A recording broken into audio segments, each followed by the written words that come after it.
సహోదరి సహోదరుడు, దయచేసి విను. ఈ లోకంలో నువ్వు ప్రభు కొరకు జీవించాలి అని ఆశపడుతున్నట్లయితే,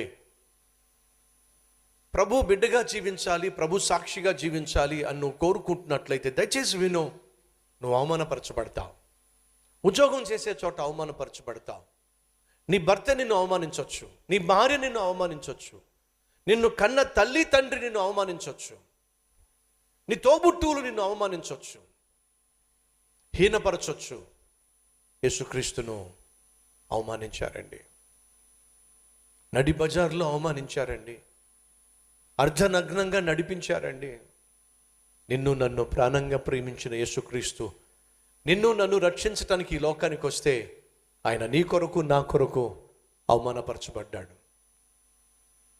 సాక్షాత్తు దేవుడే నీ కొరకు నా కొరకు, నీలాంటి నాలాంటి పాపిష్టి వాడి కోసం ఆయన అవమానపరచబడితే ఆయనను విశ్వసిస్తున్న మనము కొన్ని సందర్భాల్లో అవమానం గుండా వెళ్లాల్సి వస్తుంది.